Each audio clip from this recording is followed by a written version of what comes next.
Hello everyone, আমি সঞ্চালি। আমার চ্যানেলে সবাইকে স্বাগত জানাই। চলে এসেছি একটা নতুন ভিডিও নিয়ে। আজকের ঘরে রান্না করেছিলাম ইলিশ মাছের মাথা দিয়ে কচু শাক। সেই রেসিপিটাই তোমাদের সাথে শেয়ার করলাম। আজকের ভিডিওটা এখান থেকেই শুরু করছি। মাছের মাথাটা ভালো করে এখন ভেজে নিচ্ছি, নুন হলুদ মাখিয়ে রেখে দিয়েছিলাম। আর এখানে কচু শাকটা আমি আগে থেকেই সেদ্ধ করে রেখে দিচ্ছি। কেটে নিয়েছিলাম, ধুয়ে জল গরম করে বসিয়ে দিয়েছিলাম। একটু সামান্য নুন দিয়েছিলাম। কচু শাক সেদ্ধ হয়ে যাওয়ার পর জল ঝরিয়ে রেখে দিয়েছি। মাথাটা ভেজে নিয়েছি। এখন ওই তেলেই দিয়ে দিয়েছি কালো জিরে ফোড়ন, শুকনো লঙ্কা দুটো মতন আর তেজপাতা দিয়ে একটু নাড়াচাড়া দিলাম।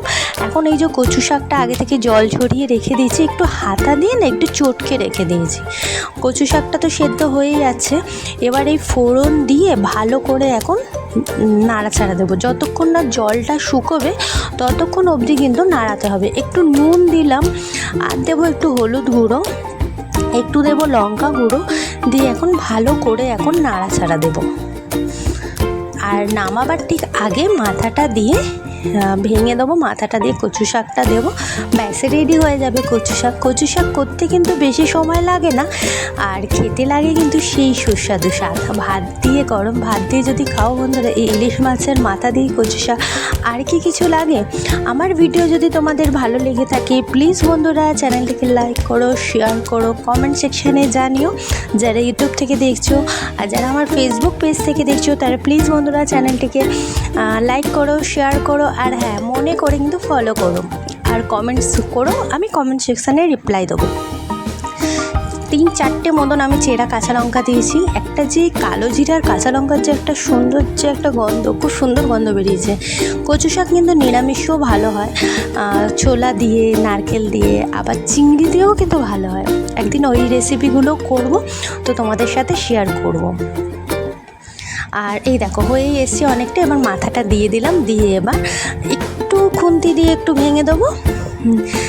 যে একটু যে ভেঙে দিলে না বেশ ভালো লাগবে। একটা মাথা দিয়ে ডাল করে নিয়েছিলাম, আর একটা মাথা ছিল, তো ভাবছি যে কী দিয়ে করি। কচু শাক দিয়ে করলে কিন্তু দারুণ লাগবে খেতে। আমার রেডি হয়ে গেছে আমার কচু শাক দিয়ে ইলিশ মাছের মাথা। এই দেখো মাথাটা ভালো করে ভেঙে দিচ্ছি। কচু শাকটা আমার ছেলে বলছে, মা ছিল তো এতটা, হয়ে গেল এইটুকুনি? হয়তো জানেই না যে সেদ্ধ করার পর জল ঝরিয়ে নেওয়ার পর যে এইটুকুনি হয়ে যায়। তো রেডি কচু শাক দিয়ে ইলিশ মাছের মাথা। কেমন লাগলো আমার ভিডিও অবশ্যই তোমরা কমেন্ট সেকশানে জানিও। কী কী রান্না দেখতে চাও সেটাও বলো, আমি কিন্তু সেই রকম রান্নার তালে করে দেখাবো। পুরো রেডি হয়ে গেছে, পুরো একদম। তো চলো এবার দুপুরের খাবার দাবারের এবার আয়োজনটা সারি, সবাইকে খেতে দিই। ফিরে আসবো আবার অন্য ভিডিও নিয়ে। আজকের মতো এখানেই শেষ করলাম। বাই, খুব তাড়াতাড়ি দেখা হবে।